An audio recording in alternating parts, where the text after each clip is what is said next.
नमस्कार, मैं जयराज सिंह और आप सभी का स्वागत है। एक ऐसी वार स्टोरी जिसकी मिसाल पूरी दुनिया में नहीं मिलती। एक ऐसा वार हीरो जिसका देश जंग हार चुका था, लेकिन उसे सूचना नहीं मिली और 29 साल बाद भी वो अपने कमांडर का आदेश मानता रहा और दुश्मन पर वज्र बनकर टूटता रहा। वीरता और साहस की ऐसी कहानी जिसने इस मिलिट्री कमांडर को जीते जी किंवदंती बना दिया, जो अपने देश वालों के लिए नायक बन गया। आइए जानते हैं एक अनोखे सैनिक की अद्भुत कहानी। अंग्रेजी की एक कहावत है, स्ट्रगल एंड शाइन। मुश्किल वक्त में जो लोग साहस का परिचय देते हैं वही इतिहास रचते हैं। जंग के मैदान में टिके रहने के लिए सिपाही की ताकत, हथियार और रणनीति तो होती ही है, लेकिन जंग जीतने का रास्ता साहस से ही तय होता है। आज हम एक ऐसे मिलिट्री ऑफिसर की कहानी आपको सुनाते हैं, आपको बताने जा रहा हूँ, जो जंग खत्म होने के बाद भी 29 साल तक मोर्चे पर डटा रहा और दुश्मन को नुकसान पहुंचाता रहा, जो अपने साहस की बदौलत जीते जी किंवदंती बन गया। मैं कहानी सुनाने जा रहा हूँ हीरो ओनिडी की, जिनकी कहानी दुनिया की सबसे अनोखी वार स्टडी है। साल 1944 का दूसरा विश्व युद्ध अपने परिणाम की ओर बढ़ रहा था। पर्ल हार्बर अटैक के बाद अमेरिकी जापान को सबक सिखाने की तैयारी में था। 26 दिसंबर 1944 को जापानी इंपीरियल आर्मी के स्टैंड लेफ्टिनेंट हीरो ओनिडी का फिलीपींस में लुबांग के छोटे से द्वीप पर भेजा गया। उसे आदेश दिया था कि जितना भी संभव हो सके अमेरिकी सेना के मूवमेंट को रोके। उसे हर कीमत पर अपनी जंग जारी रखनी थी और कभी सरेंडर नहीं करना था। इसी आदेश के साथ एक आत्मघाती मिशन पर हीरो ओनिडी अपनी टीम के साथ निकले। अमेरिकी सेना ने पूरी ताकत से हमला किया और फरवरी 1945 में लुबांग द्वीप पर कब्जा कर लिया। बहुत से जापानी सैनिक या तो मारे गए या उन्हें सरेंडर करना पड़ा, लेकिन सरेंडर लेफ्टिनेंट हीरो ओनिडी और उनके 3 साथी किसी तरह जंगल में छिपे रह गए। उन्होंने वहीं से अमेरिकी फौज और उनका साथ दे रहे स्थानीय सैनिकों और लोगों के खिलाफ गुरिल्ला जंग छेड़ दी। वे उनकी सप्लाई लाइन पर हमला करते, भटके सैनिकों और सैन्य टुकड़ियों पर हमला करते और जिस तरीके से भी बन पड़ता अमेरिकी सेना के मूवमेंट को बाधित करते। उसी साल अगस्त 1945 में अमेरिका ने जापान के 2 शहरों हिरोशिमा और नागासाकी पर परमाणु बम गिराया और भारी तबाही के बाद जापान को सरेंडर करना पड़ा। दूसरे विश्व युद्ध की समाप्ति का ऐलान हो गया था। हालांकि अभी भी हजारों जापानी सैनिक प्रशांत महासागर के द्वीपों में बिखरे पड़े थे और ज़्यादातर हीरो ओनिडी की तरह जंगलों में छिपे थे। उन्हें इस बात की जानकारी नहीं थी कि युद्ध समाप्त हो चुका है। उस समय संचार के ऐसे साधन भी नहीं थे कि सभी सैनिकों को सूचना मिल पाती। ये छिपे हुए सिपाही पहले की तरह ही हमला और लूटपाट करते रहे। इन हमलों को रोकने के लिए अमेरिका की फौज ने सरेंडर कर चुके जापानी फौज और सरकार के साथ मिलकर फिलीपींस के जंगलों में हजारों पर्चियां गिराई, जिसमें ऐलान किया गया कि युद्ध खत्म हो चुका है और अब हर एक सैनिक को अपने घर वापस लौटना चाहिए। दूसरे लोगों की तरह हीरो ओनिडी और उसके आदमियों ने भी इन पर्चियों को पढ़ा, लेकिन तय किया कि ये पर्चियां झूठी है और गुरिल्ला लड़ाकों को जंगल से बाहर निकालने की अमेरिकी फौज की चाल है, इसलिए इस पर भरोसा नहीं किया जाना चाहिए। हीरो ओनिडी ने वे पर्चियां जला दी और छिपकर हमला जारी रखा।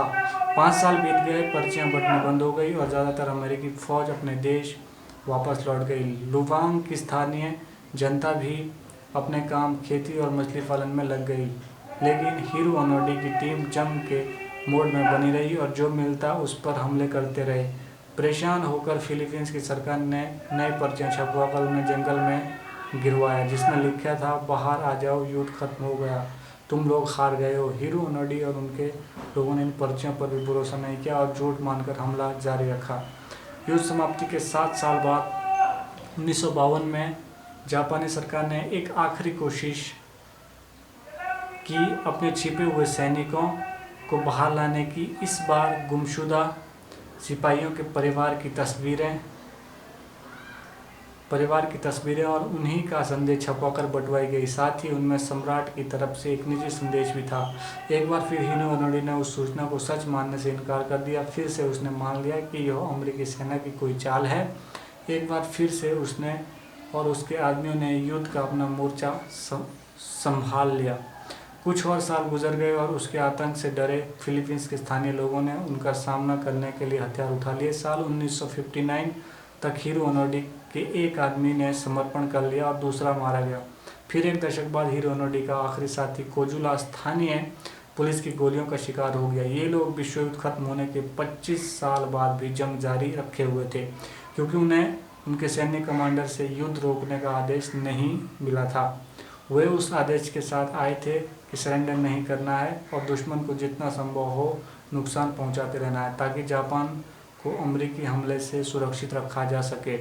हिरो ओनोडी, जो अपनी आधी से ज़्यादा जिंदगी लुवांग के जंगलों में बिता चुका था, अब बिल्कुल अकेला रह गया था, लेकिन वो जंग से पीछे हटने को तैयार नहीं था।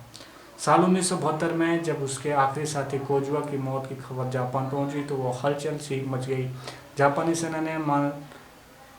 सेना ने मान चुकी थी कि अब उसका कोई सिपाही जंग के मैदान में नहीं है। जापान के लोगों को जंग हारने के 25 साल बाद भी जापान के लिए लड़ रहे अपने सैनिकों में हीरो दिखने लगा। लोगों में उम्मीद जागी कि हो न हो उनकी लेफ्टिनेंट हिरो ओनोडी अभी भी मैदान में डटा होगा। उस साल जापानी सरकार ने अपने साहसी लेफ्टिनेंट की तलाश में जंगल में खोजी दस्ता भेजा और उन्हें कुछ नहीं मिला।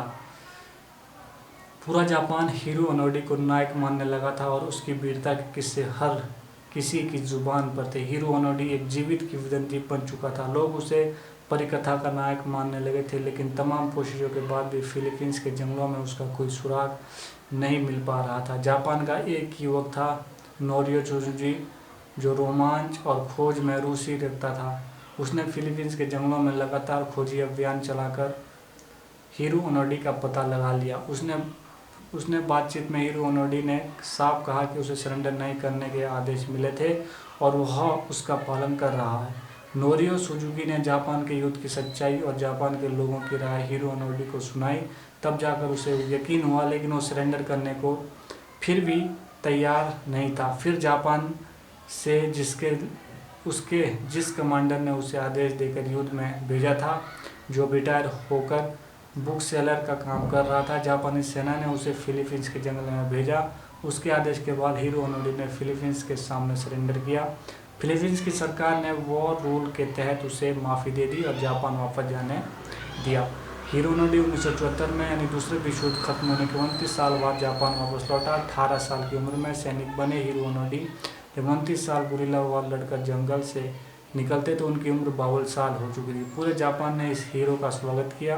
वो अपने देश में एक तरफ से सेलिब्रिटी बन गया। रेडियो के तमाम कार्यक्रमों में वह अपनी वीरता के किस्से सुनाने के लिए बुलाया जाने लगा। जंगल में बिताए दशकों के बाद और गुरिल्ला युद्ध के बारे में उसने अपनी आत्मकथा नो सरेंडर, माई 30 ईयर वार समेत कई किताबें लिखी। उसने ब्राज़ील में भी वायुसेना की ट्रेनिंग के लिए काम किया। जापान में युवाओं पर उसने संस्था चलाई। साल 2014 में 51 साल की उम्र में टोक्यो में हिरो ओनोडी का निधन हो गया। लेकिन इस वीर सिपाही की कहानी सदा के लिए अमर होगी। अगर आपको ये कहानी पसंद आए तो ज़रूर लाइक कीजिए, शेयर कीजिए और सब्सक्राइब ज़रूर करें। जय हिंद।